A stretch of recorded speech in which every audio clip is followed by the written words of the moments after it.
Gigi Lala chào ngày mới tất cả mọi người. Trên tay mình vẫn là những khối Rubik. Ồ, chuyện Rubik chưa kết thúc hả? Có chuyện là bạn bắt đầu chơi Rubik nhưng mọi hứng thú với Rubik bị dập tắt ngay lập tức vì khối Rubik mới mua. Tại sao vậy? Mua nhầm viên Rubik không chất lượng cũng sẽ ảnh hưởng rất lớn đến trải nghiệm ban đầu của bạn đối với món đồ chơi này. Sau đây hãy cùng G tìm hiểu cách lựa chọn và chăm sóc Rubik như thế nào nhé. Trước khi mua bất kỳ một khối Rubik nào, điều đầu tiên bạn nên để ý đó là hình dáng bên ngoài của nó. Mẹo thứ nhất, đừng bao giờ mua những khối Rubik có các viên có góc cạnh vuông vức như thế này, vì nó sẽ làm bạn bực mình khi xoay không được trơn tru và mượt mà. Đây bạn xem, đây là những Rubik mình mua có các cạnh vuông vức như thế này. Vặn không đúng 90 độ là nó cứ vướng vướng, xoay rất khó chịu, lại rất ồn ào. Đây là mình đã bổ sung thêm dầu bôi trơn rồi đó, chứ ban đầu mua về phải nói là xoay rất mỏi tay. Đa số đây là những sản phẩm có chất lượng thấp và thương hiệu không nổi tiếng.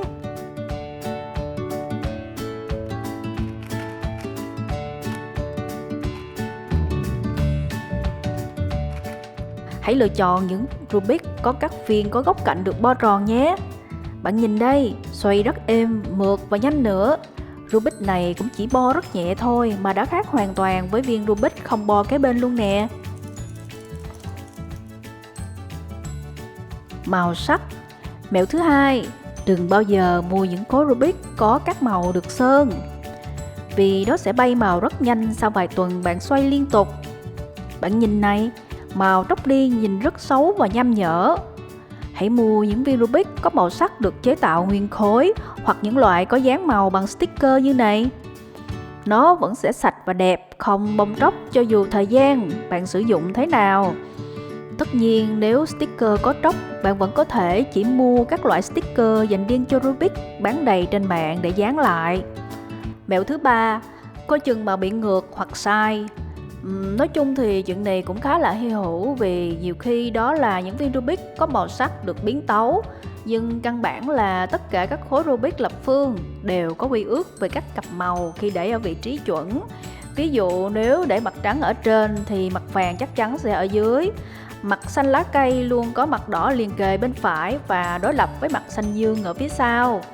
Mặt đỏ sẽ đối lập với mặt cam ở phía sau. Bạn nhìn này, tất cả các viên Rubik lớn nhỏ gì thì màu sắc của nó tuy có khác, có chói sáng hơn hay pastel gì thì cũng có màu như thế này. Nếu để mặt trắng là mặt U ở trên thì các mặt bên dưới nó vẫn theo quy luật. Ngay cả cái viên ma trận biến thể nó cũng có biến tấu nhưng quy luật vẫn không đổi. Nói chung là mới chơi tốt hơn bạn nên mua theo đúng quy luật màu sắc để học giải Rubik cho dễ hiểu. Sau này thành thạo rồi hoặc có sở thích sưu tầm những viên Rubik có màu độc lạ thì chuyện màu sắc cũng chỉ là chuyện nhỏ thôi. Về cấu tạo, mẹo thứ tư, có nên mua Rubik loại có 500 hay không? Nói chung một viên Rubik bình thường có chất lượng tiêu chuẩn thì chơi vẫn tốt và thoải mái. Tuy nhiên bạn cũng nên cân nhắc việc mua một viên Rubik có 500. Viên Rubik có 500, việc điều khiển tốc độ của Rubik sẽ tốt hơn. Với người mới, việc mua một khối Rubik 500 thật sự là chưa cần thiết. Nhưng sau này khi bạn đã thành thạo một chút thì nên mua loại có 500. Lúc này bạn sẽ cảm thấy trải nghiệm với Rubik sẽ tuyệt vời hơn đó. Giá thành có cao hơn một chút nhưng không phải là quá đắt. Như bên phải là một viên Rubik 500 giá rẻ của Moju. Bạn hãy so sánh độ nhạy và sự chính xác của hai loại này nha. Viên có 500, việc ổn định vị trí khi xoay nhanh có vẻ chuẩn xác hơn viên Rubik bình thường. Có những khối Rubik 500 được khắc ngoài như thế này hoặc nằm bên trong như cái của mình. Cảm giác xoay rất mượt, ổn định và cầm khá chắc tay. Nên mua Rubik ở đâu? Mẹo 5, đừng bao giờ mua ở nhà sách hoặc căng tin ở trường học. Bạn nhìn này, mấy viên Rubik xấu này mình toàn mua ở nhà sách không đó. Tất nhiên mấy nhà sách lớn như Phahasa Nguyễn Huệ hay Phương Nam Vincom ở trung tâm thành phố thì khác. Chứ cùng hệ thống mà ở các quận khác thì cũng rất ít Rubik tốt để bạn lựa chọn. Thêm nữa giá thành cũng không rẻ hơn một viên Rubik tốt như thế này mà chất lượng tệ lắm. Như con 4x4 này mình mua gần hết 92.000. mà chất lượng không bằng con 4x4 của thương hiệu Moyu chỉ có 53.000 mua trên mạng. Mấy con Rubik 3x3 mà giá dưới 45.000 thì mọi người đừng mua nha, vì đa số đó là những hàng chất lượng kém. Hoặc như cái Rubik Snack này, con mình mua trong căng tin ở trường có giá 5.000 một cọng, con lớn hơn thì 10.000. Nhưng mà xoay cho vui thôi, chứ trải nghiệm của con Snack mua trên mạng khác nhau một trời một vực. Chỉ có 27.000 thôi mà cầm chắc tay, khi xoay vô khớp có tiếng cách rõ ràng, rất sướng, chứ không quặt quẹo như loại 5.000. Đây là những Rubik mình ưng ý nhất mua ở các cửa hàng uy tín trên mạng. Giá thành rẻ và khá chất lượng, lâu lâu lại có combo giảm giá nên rất phải chăng, lại được giao tận nơi nữa. Thật ra Rubik cũng là một món đồ chơi có cấu tạo không có gì là phức tạp, nên bạn hãy chọn những cửa hàng trên Tiki hay Lazada có đánh giá nhiều sao là ổn nhất. Nên mua thế nào cho lợi?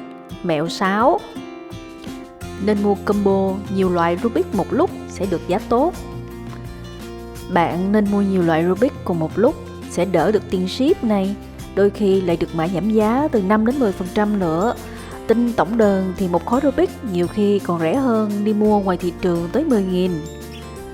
Nếu bạn thích tìm hiểu Rubik một cách nghiêm túc thì nên cân nhắc luôn mua một bộ chuẩn của Moyu gồm 4 Rubik, 2x2, 3x3, 4x4, 5x5 luôn.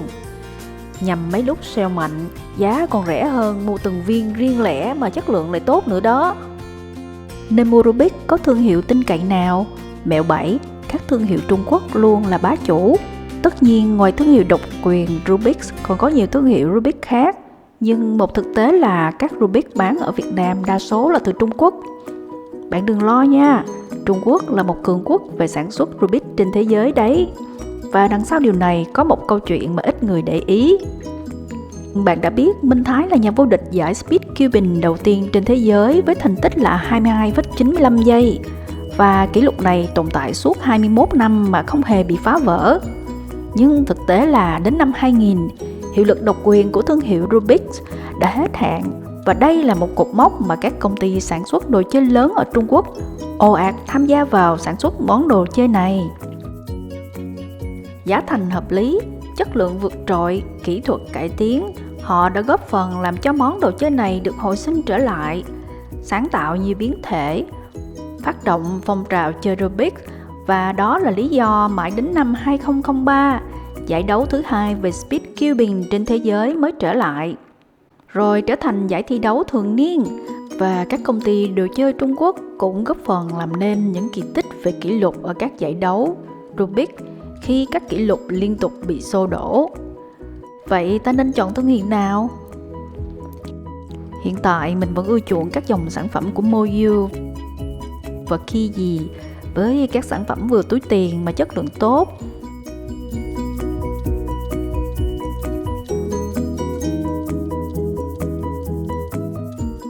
Rẻ hơn một chút thì có ZQ và Sensor, nhưng chất lượng đều có thể chấp nhận được.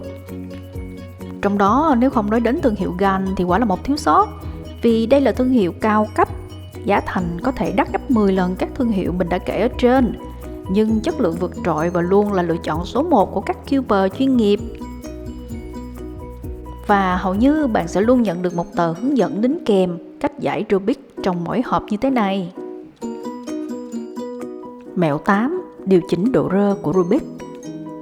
Khi xoay Rubik, nếu bạn có cảm giác quá nặng tay, đó là lý do khoảng cách giữa các viên quá chặt. Tất cả các viên Rubik 3x3, trừ loại quá dỏm, thì hầu như đều có 6 con ốc ở viên trung tâm. Đây là nơi bạn có thể dùng tua vít vặn lên hoặc xuống để điều chỉnh độ hở giữa các khe của Rubik, giúp cho việc xoay Rubik được dễ dàng hơn. Khi bạn vặn, bạn sẽ nghe có tiếng lò xo bên trong đó. Cứ như vậy, bạn điều chỉnh đều tất cả 6 mặt để đạt được độ rơ vừa ý nha. Mẹo 9. Điều chỉnh độ trơn của Rubik. Nếu bạn lỡ mua phải những viên Rubik quá tệ thì cũng đừng lo.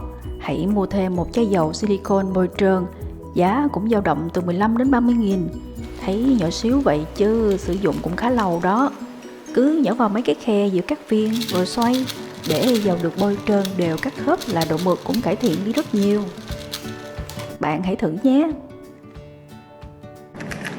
Mẹo 10. Cách xử lý sự cố và làm sạch Rubik. Khi bạn xoay Rubik một thời gian dài, sự mài mòn giữa các viên sẽ sinh ra bụi và đương nhiên một viên nào đó trật khớp sẽ văng ra ngoài. Bạn sẽ vứt viên Rubik đó vào sọt rác. Ồ không, mình có thể lắp nó lại để chơi tiếp đấy. Nhưng nhân dịp này, mình làm sạch bụi cho khối Rubik luôn. Tiếp đến, lắp nó vào vị trí cũ.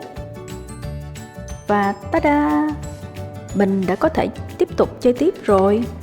Ở đây, các bạn sẽ thấy việc điều chỉnh con ốc ở các viên trung tâm rất quan trọng. Trong trường hợp, bạn không thể nào gắn một viên nhỏ vào hoặc tháo nó ra khỏi viên Rubik. Ta có thể điều chỉnh bằng việc nới các con ốc ở các viên trung tâm để tạo sự giãn nở.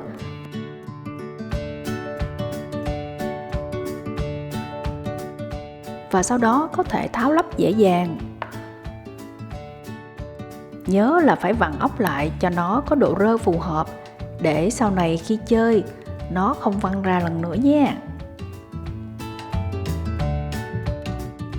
Trên đây là 10 mẹo được rút ra từ kinh nghiệm chơi Rubik của mình. Nếu bạn có mẹo nào hay hơn, hãy comment để cùng chia sẻ với mọi người nha. Nhớ bấm đăng ký để cùng G tìm hiểu thêm nhiều điều thú vị nữa nha. Chào tất cả mọi người.